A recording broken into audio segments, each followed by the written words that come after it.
नाज़रीन, काफ़ी डेवलपमेंट्स हुई हैं पिछले तकरीबन 12-13 घंटे के अंदर। पाकिस्तान तहरीक इंसाफ की जानिब से कॉल दी गई थी एहतजाज की। साइजेबल नंबर, गुड क्राउड वो बाहर निकला। आर्मी चीफ कमर जावेद बाजवा के खिलाफ चंद जगहों पे नारे मारे गए। 1985 के अंदर नवाज शरीफ की सियासत का आगाज एस्टैब्लिशमेंट की गोद से हुआ है, ये हमें एंटी एस्टैब्लिशमेंट बताएंगे। तो आज पाकिस्तान तहरीक इंसाफ के लिए भी यही पैगाम है। आप लोग बताएंगे एंटी एस्टैब्लिशमेंट क्या होता है। 2011 से लेकर 2022 तक ये सब कुछ जिस तरह आप लोगों को इस प्रोजेक्ट को पाल पोस के बड़ा किया गया, आप बताएंगे एंटी एस्टैब्लिशमेंट क्या होता है। हंसी आती है आप लोगों के एटीट्यूड के ऊपर।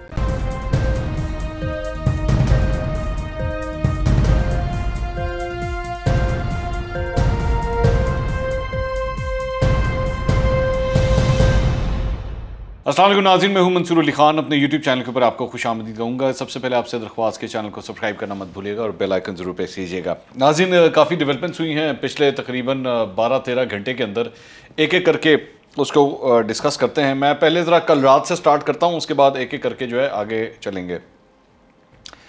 सबसे पहले बात तो ये कि पाकिस्तान तहरीक इंसाफ की जानिब से कॉल दी गई थी एहतजाज की।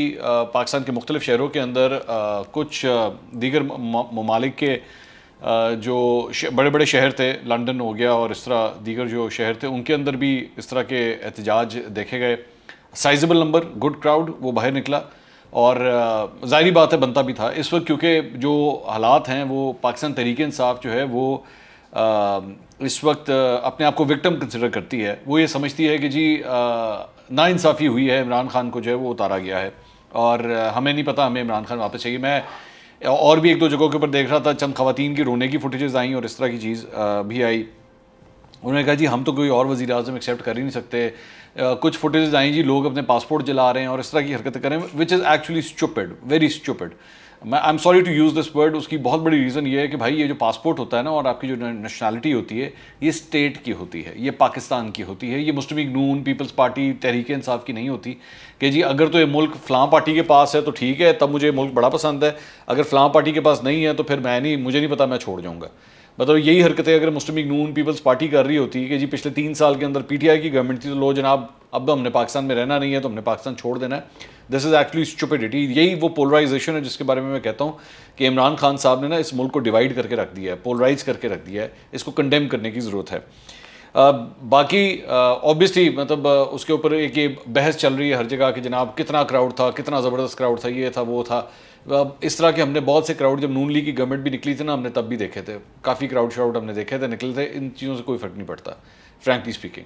और दूसरी मैंने एक और चीज़ जो इन जो मुजाहिरों के अंदर मैंने देखी वो ये थी कि जनाब कुछ जगहों पे एंटी इस्टेब्लिशमेंट नारे जो है वो मारे गए। आर्मी चीफ कमर जावेद बाजवा के ख़िलाफ़ चंद जगहों पे नारे मारे गए। ख़ास तौर पे बाहर ये लिबर्टी के अंदर भी मैंने देखा, वो एक आधे किसी लड़के शड़के ने जो है वो जनरल बाजवा के ख़िलाफ़ जो है वो एक प्ले कार्ड उठा रखा था। एक ने कहा कि जी कितने डाले लेकर आओगे। तो बेसिकली चंद वो एंटी इस्टेब्लिशमेंट किस्म के जो अनासिर हैं ना, वो भी बीच में से अपने सर उठा रहे हैं। तो मुझे बड़ी हंसी आ रही थी इस बात के ऊपर कि पाकिस्तान तहरीक इंसाफ के अंदर जो है वो एंटी इस्टेब्लिशमेंट जज्बे का जो है वो, जब मैंने देखा कि जी वो भी जज्बा जाग रहा है, मैं कहा कमाल हो गया भाई। मतलब ये इस्टेब्लिशमेंट पिछले 3.5-4 साल जो है वो आपको बड़ी वधिया लग रही थी, बड़ी फर्स्ट क्लास लग रही थी, जिसने आपके लिए सब कुछ किया, आपकी पूरी हुकूमत बनाई, आपको कोलिशन बना के दिया, सब फर्स्ट क्लास बिल्कुल ठीक चल रहा था। अब अगर वो इस्टेब्लिशमेंट न्यूट्रल हो गई है, और मैं आपको ये बता दूं कि ये ज़हन में रखिएगा, आपके अपने लीडरों ने पिछले 15 दिन के अंदर बार बार ये बयान दिए हैं कि हाँ जी इस्टेब्लिशमेंट न्यूट्रल है। इमरान खान साहब ऑन रिकॉर्ड अपने इंटरव्यूज़ के अंदर ये कह चुके हैं कि हाँ जी इस्टेब्लिशमेंट न्यूट्रल है। So now you can't even से कि नहीं जी वो उनके साथ मिल गए हैं। ठीक है, ये आपके अपने लीडरों ने कहा है।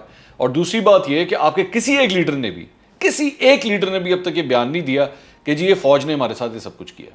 वो आज भी अभी भी यही बयान दे रहे हैं कि जी फ़ौज के ख़िलाफ़ हमारा कोई मसला नहीं है, फ़ौज के ख़िलाफ़ हमारा कोई इशू नहीं है, हमारे साथ ज़्यादती हुई तो अमेरिका ने की है। ठीक है, सो स्टिक टू दैट। मुझे बड़ी हंसी आती है इन बातों के ऊपर, ये इस किस्म के जो प्ले कार्ड्स उठा के जो है वो बातें कर रहे होते हैं। और दूसरी बात ये कि मतलब डाले, आप लोग डालों की बात कर रहे हैं। आपको पता भी है कि जिन जिन लोगों को डाले उठा के मतलब लेके गए, यानी आप ये बात मानते हैं कि इस मुल्क के अंदर डाले आते थे और कारकुनों को उठा के लेके जाते थे। वो आवाज़ें जो आप लोगों के खिलाफ बुलंद होती थी, उनको डाले उठा के लेके जाते थे। तब क्यों मुंह बंद थे उस वक्त एहतजाज क्यों नहीं करते थे? क्योंकि आप लोगों को फेवर कर रहा था, हुकूमत आपकी थी। तब तो उन लोगों के ऊपर गद्दारी के स्टैंप्स और मुल्क दुश्मनों के स्टैंप और हर किस्म के स्टैंप लगाने आप लोग आ जाते थे। अब आपको डाले बड़े याद आ रहे हैं।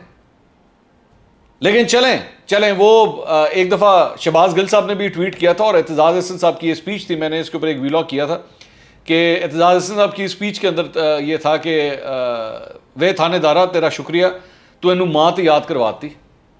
तो मैं भी आज की सिचुएशन में कम से कम पीटीआई वालों के लिए कहूँगा तो बहुत बहुत शुक्रिया कि कम से कम एंटी इस्टेब्लिशमेंट क्या जज्बा होता है, चले इनको इसी तरह ये तो याद आया कि वो होता क्या है, किस तरह महसूस होता है, किस तरह महसूस होता है जब पूरा का पूरा सिस्टम आपको सपोर्ट ना कर रहा हो। क्या होता है, कितनी बेबसी होती है, कितनी बेबसी होती है। आप हाथ पांव मारते हैं लेकिन हाथ में कुछ नहीं आता। आपको इस तरह लगता है कि आप पानी के अंदर डूब रहे हैं और आपके पास कोई चीज नहीं है सहारा करने के लिए, कोई चीज नहीं है पकड़ने के लिए कि किसी तरह आप खड़े हो जाए, कुछ भी नहीं है आपके हाथ। और आपको महसूस हो रहा है कि आप डूबते जा रहे हैं, डूबते जा रहे हैं, डूबते जा रहे हैं और सांस बंद हो रही है। ये होता है, ये होता है।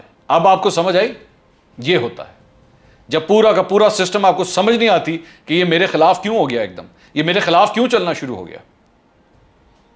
मैं आपको एक और बात बता दूं कि 2018 आप उठा के देख लीजिएगा मेरे प्रोग्राम्स वगैरह, 2018, 2017, 2019 जब नून लीग ये सब कुछ कर रही थी ना, मैं उस वक्त भी ये बात कहता था कि ये अपने आप को जितना एंटी इस्टेब्लिशमेंट बनाने की कोशिश कर रहे हैं। मरियम नवाज उस वक्त तकरीरें किया करती थी, तो मैं यही कहता था इनके डीएनए के अंदर एंटी इस्टेब्लिशमेंट नहीं है भाई, ये जमात इस्टेब्लिशमेंट की गोद से निकल के आई हुई है। ये किस बात का एंटी इस्टेब्लिशमेंट का नारा मार रही है। 1985 के अंदर नवाज शरीफ की सियासत का आगाज इस्टेब्लिशमेंट की गोद से हुआ है, ये हमें एंटी इस्टेब्लिशमेंट बताएंगे। तो आज पाकिस्तान तहरीक इंसाफ के लिए भी यही पैगाम है, आप लोग बताएंगे एंटी इस्टेब्लिशमेंट क्या होता है। 2011 से लेकर 2022 तक ये सब कुछ जिस तरह आप लोगों को इस प्रोजेक्ट को पाल पोस के बड़ा किया गया, आप बताएंगे एंटी इस्टेब्लिशमेंट क्या होता है। हंसी आती है आप लोगों के एटीट्यूड के ऊपर, हंसी आती है। आपके किसी बंदे ने आज तक एस्टैब्लिशमेंट की कुट खाई क्या है आप लोगों ने, जो आप लोग ये बैठ के नारे मार रहे हैं। चलें, अगर करना भी है ना, आए फिर यहां से शुरू करते हैं। सबसे पहले तो जाएं बनी गाला के बाहर जाके खड़े हो, इमरान खान साहब को कहें, इमरान खान साहब मारो आवाज एंटी एस्टैब्लिशमेंट दी, मारो। बोलते क्यों नहीं है? सबसे पहले अपने लीडर से तो बुलवाएं जाके, उसके बाद खुद नारे मारिएगा। यहां पे अपने वर्करों को आगे लगा दिया, फेंटी तो उन्होंने बहनी है। अपने लीडरों को तो जाके कहें कि अपने अंदर से नारा तो मारे। बात करते हैं। उसके बाद दूसरी बात ये कहानी सिर्फ इस बात की है कि जनाब हमारे वाला जनरल आर्मी चीफ बना दो। ये कहानी इस बात की है। आप लोग खुद अंदर से कितने कंफ्यूज्ड हैं, आपको खुद समझ नहीं आ रही कि अब हमने फौज के अगेंस्ट आवाज मारनी भी है कि नहीं मारनी। दिल कर रहा है थोड़ा सा मारने को, लेकिन मसला ये है कि ये तो वो पुराना इतना साथ है हमारा, हम किस तरह इनके अगेंस्ट आवाज मारे। मसला ये है, वो जो बाहर बैठे हुए हैं पाकिस्तान से बाहर, वो तो मार लेंगे ऑब्वियसली, उनको पता है हमारा कोई लेना देना तो है नहीं यहाँ पे, वो तो मारेंगे नारे, जारी बात। यहां के लीडरों को कहें ना, शाह महमूद कुरैशी को कहें जाके, कहें अमेरिका मुर्दाबाद का नारा मारे, कहें फौज के खिलाफ नारा मारे, मार के दिखाए।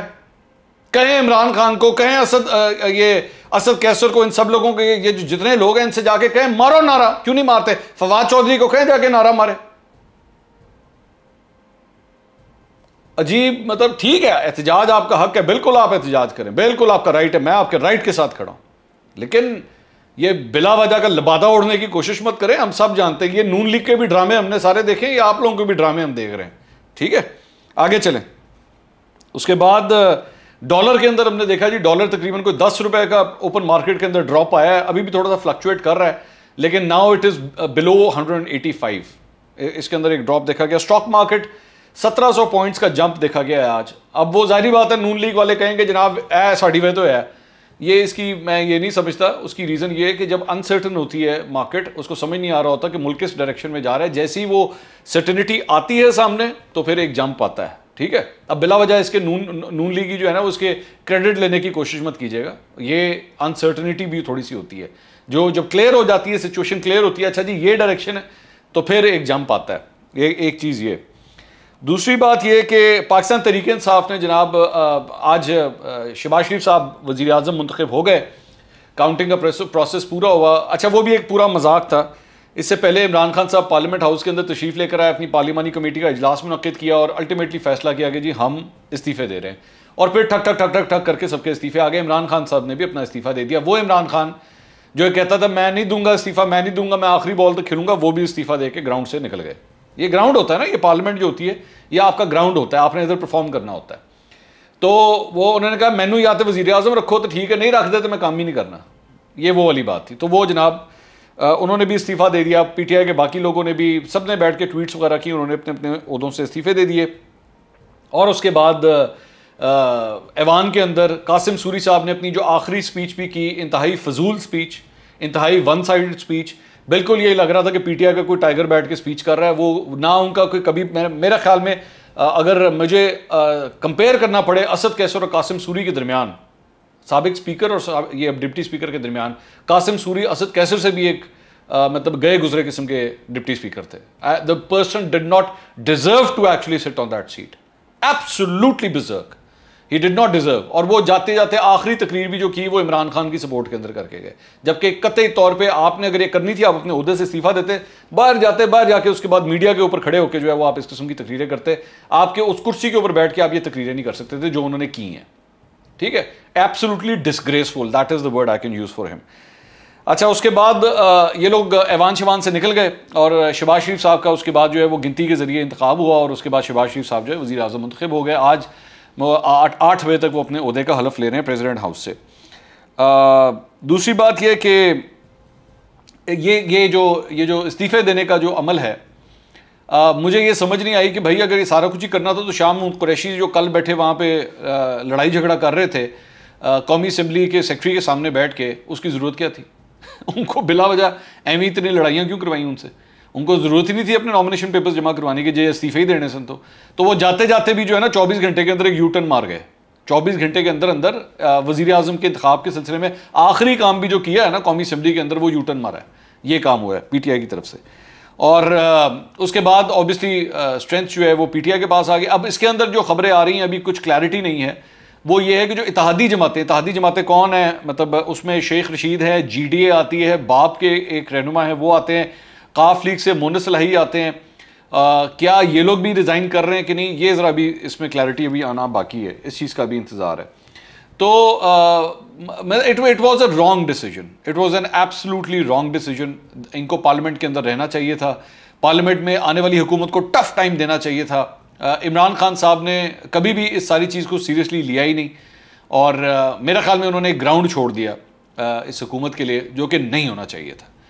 दिस एक्चुअली टेल्स कि how democratic person he is. इनके जहन के अंदर वो जो बेसिकली एक फैशिस्ट किस्म की एक जहनीत है कि या मैं हूँ, अगर मैं नहीं हूँ तो फिर मैं कहीं पे भी नहीं हूँ, मैं फिर उसके बाद ऑपोजिशन पे नहीं बैठ सकता।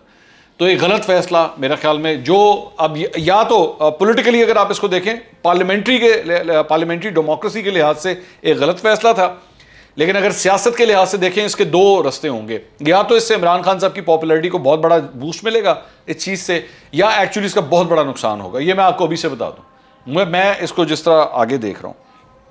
इसके अलावा सीएम पंजाब के हवाले से जनाब लाहौर हाई कोर्ट ने जो है वो ऑर्डर दिए हैं, एक मावन उन्होंने मुकर्रर किया है जिसको ये कहा है कि जी जाएँ आप जाके डिप्टी स्पीकर का दफ्तर जो है वो खुलवाएं जाके। तो एक लाहौर पंजाब असम्बली के हवाले से एक ये डेवलपमेंट हुई है। मरासले के हवाले से इस्लामाबाद हाई कोर्ट के अंदर जो है वो मौलवी इकबाल हैदर ने एक पिटीशन दायर की थी कि जी इमरान खान का नाम जो है वो ECL के अंदर डाला जाए और ये जो इस मरासला है इसकी तहकीकात करवाई जाए। तो वो जो मौलवी इकबाल हैदर हैं वो उनको कहते हैं कि वो एक आधी किस्म के पटिशनर हैं, वो इस तरह की बड़ी पटिशन दायर करते रहते हैं। 1 लाख रुपये उनको जुर्माना किया गया है, पटिशन उठा के फारिग कर दी गई है। 5 सफ़ों का डिसीजन आया है इस्लामाबाद हाई कोर्ट का और उन्होंने शदीद नापसंदीदगी का इजहार किया गया चीफ जस्टिस की जानिब से इस सारे मामले के अंदर। तो मतलब उसकी कोई सेंस नहीं थी। मैं कभी भी इस चीज़ का हक में नहीं होता कि इन लोगों को जो है वो रोका जाए, बोलने से रोका जाए। मैं पूरी तरह इस हक में हूँ कि इमरान खान साहब अगर बेशक गवर्नमेंट में नहीं हैं, इनकी कवरेज भी प्रॉपर्ली होनी चाहिए इमरान खान साहब की, इनको बोलने का भी मौका दिया जाना चाहिए और किसी तरह भी जवाबंदी नहीं होनी चाहिए। मैं इससे पहले इमरान खान साहब के दौर के अंदर नवाज शरीफ के हवाले से भी इस हक में नहीं था कि किसी की जवाबंदी होनी चाहिए।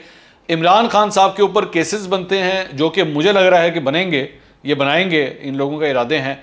और अगर इस तरह की कोई चीज़ होती है किसी सूरत भी उनकी जवाबंदी नहीं होनी चाहिए। उनको बोलने का, उनका मीडिया के ऊपर भी टाइम आना चाहिए उनको बोलने का, और PTI के दीगर लोगों के भी बोलने के राइट्स जो हैं वो पूरी तरह होने चाहिए। इसके अलावा एक और जो खबर आ रही है वो ये है कि इमरान इस्माइल साहब ने गवर्नर सिंध के ओहदे से भी रिज़ाइन कर दिया है और दीगर जो गवर्नेंस में है, वैसे खबर पहले भी दे चुका हूँ, लेकिन अब ये प्रोसेस जो है वो आगे चलना शुरू हो चुका है। तो अब देखिए मजीद आगे क्या डेवलपमेंट्स होती है। अगले व्लॉग में इंशाल्लाह दोबारा मुलाकात होगी। अल्लाह हाफ़िज़।